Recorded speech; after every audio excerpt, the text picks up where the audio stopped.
오늘 저에게 주신 하나님의 말씀은 요한계시록 16장 17절부터 21절까지 말씀입니다. 요한계시록 16장 17절부터 21절까지 말씀 저희들 함께 봉독하겠습니다. 일곱째 천사가 그 대접을 공중에 쏟음에 큰 음성이 성전에서 보좌로부터 나서 이르되 되었다 하시니 번개와 음성들과 우레소리가 있고 또 큰 지진이 있어 얼마나 큰지 사람이 땅에 있어 온 이래로 이같이 큰 지진이 없었더라. 큰 성이 세 갈래로 갈라지고 만국의 성들도 무너지니 큰 성 바벨론이 하나님 앞에 기억하신 바 되어 그의 맹렬한 진노의 포도주 잔을 받으매 각 섬도 없어지고 산악도 간데 없더라. 또 무게가 1달란트나 되는 큰 우박이 하늘로부터 사람들에게 내리매 사람들이 그 우박의 재앙 때문에 하나님을 비방하니 그 재앙이 심히 크미러라. 아멘. 기도하겠습니다. 하나님 감사합니다. 오늘도 이 시간 저희들을 붙드시고 주의 말씀 앞에 나오게 하여 주시는 애 감사를 드립니다. 언제나 저희들 주님 오실 그날을 소망하며 살아가게 하시고 주의 뜻에 언제나 순종할 수 있는 삶을 살아가는 우리 성도들 되게 하여 주시옵소서. 간절히 바라오며 예수님의 이름으로 기도하옵나이다. 아멘. 사랑하는 성도 여러분, 오늘도 주신 말씀 통하여서 마지막 때를 살아가며 부족함이 없는 여러분 되시기를 축원드립니다. 오늘 본문 말씀 요한계시록 16장 17절부터는 이제 일곱 대접 심판, 그 재앙의 마지막 일곱 번째 천사가 그 대접을 공중에 쏟았다라고 기록하고 있습니다. 그 대접을 쏟고 나서 큰 음성이 성전에서 보좌로부터 나서 이르되 되었다 하시니 이렇게 기록되어 있는데요. 저희가 이제 일곱 번째 인이 떨어지는 그 모습, 그리고 일곱째 나팔이 불려지는 그 모습을 살펴보았습니다. 근데 이제 그 일곱 인이 떨어질 때는 일곱 나팔을 받는 그러한 상황, 그리고 일곱 나팔이 불려질 때도 하나님 오로지 한 분뿐인 하나님을 찬송하고 그 구원을 노래하고 그 심판이 이루어질 것을 노래하는 그 장면. 그러니까 어떤 직접적인 심판이 이루어지는 것이 다른 인이 떨어질 때나 아니면 또 나팔이 불려질 때나 또 저희들이 보듯이 대접이 그런 것이 그 첫 번째에서 여섯 번째까지 일곱 인이 떨어지고 첫 번째에서 여섯 번째까지 일곱 나팔이 불어지는 것과는 사뭇 다른 분위기. 그러니까 이게 좀 뭐랄까요? 연결되어지는 부분들이죠. 일곱 인이나 일곱 나팔은 그랬습니다. 물론 일곱 인이 떨어질 때 일곱 나팔이 주어졌다. 이것은 사실은 그 자체가 재앙이고 심판이기 때문에 그렇게 볼 수도 있지만 약간은 다른 재앙들과는 모습이 달랐습니다. 무언가 연결되는 듯한 느낌을 주었죠. 그런데 오늘 이 심판에서는 이 일곱 번째 대접 심판에서는 차이가 많이 있습니다. 그것은 방금 읽었던 것처럼 성전에서 보좌로부터 음성이 있었는데 이 성부께서 하신 말씀이겠죠. 되었다라고 말씀하셨습니다. 되었다.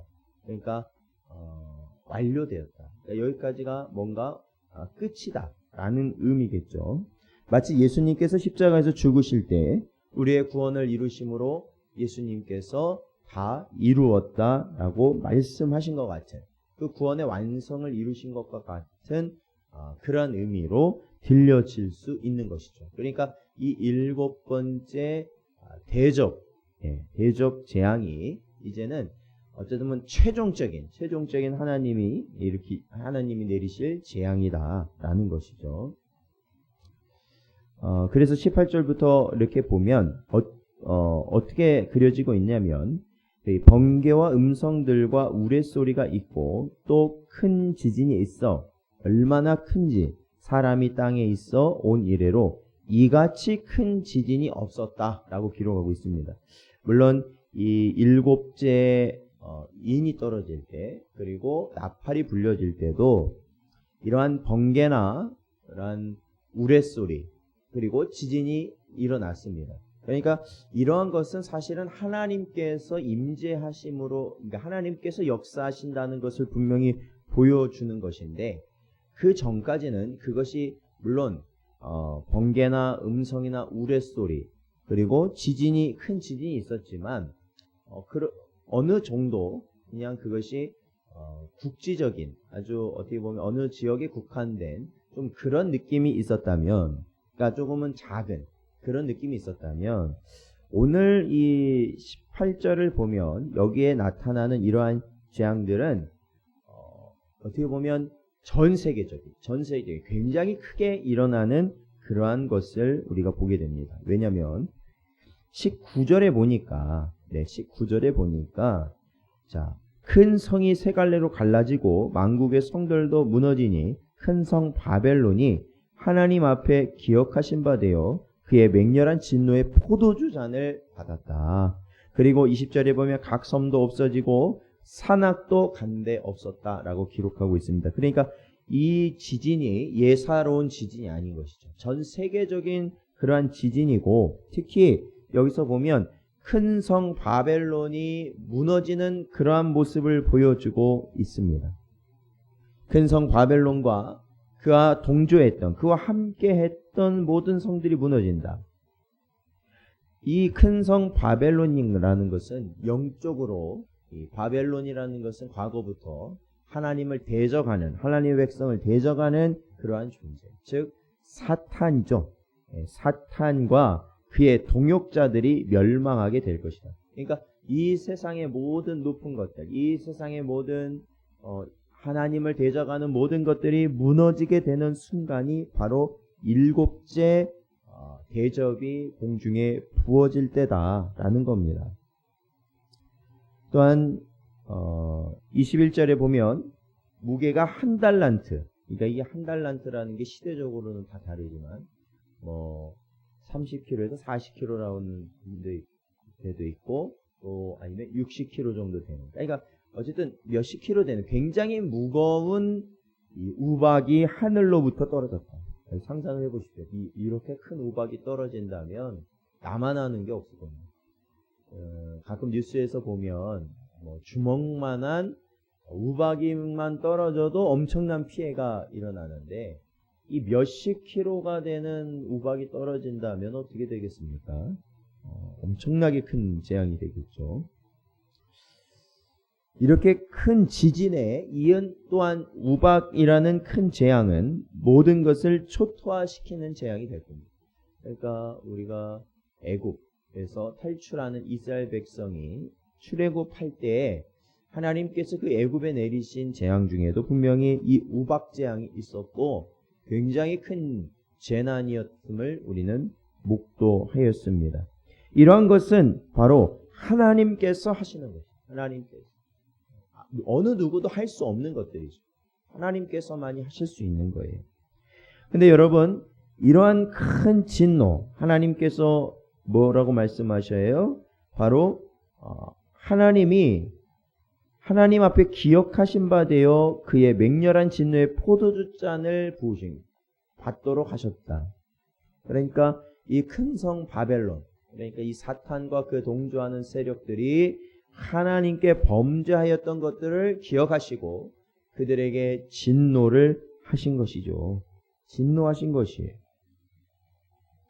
그런데요, 중요한 것은 그거예요. 어떤 것이냐면 방금도 말씀드린 것처럼 이러한 재앙들이 분명 하나님께서 이 땅에 내리시는 것임을 알면서도 결국엔 21절에 보면 뭐라고 합니까? 그 재앙 때문에 하나님을 비방하였다. 하나님을 비방하였다. 이러한 재난 가운데 정말로 회개하고 하나님께로 돌아오는 그러한 것이 아니라 오히려 하나님을 비방하였다라는 거예요. 하나님을 욕하였다. 분명히 우리가 보기에는 하나님께 회개할 마지막 기회인 것 같은데 오히려 그들의 심령은 더욱더 강팍해짐으로 하나님을 비방하는 자로 남을 수밖에 없었다라는 것입니다. 사랑하는 성도 여러분, 우리는 결말을 알고 있습니다. 결말을 알고 있어요. 바로 영적으로 애굽이요 바벨론이 세상의 모든 영광과 권세는 결국 무너질 것이라는 결과를 알고 있다라는 겁니다. 그렇기 때문에 우리는 죽을 소망이 아니라 산 소망, 영원한 소망을 가지고 살아가야 됩니다. 죽을 소망을 바라볼 땐 우리 역시도 같이 무너지게 될 겁니다.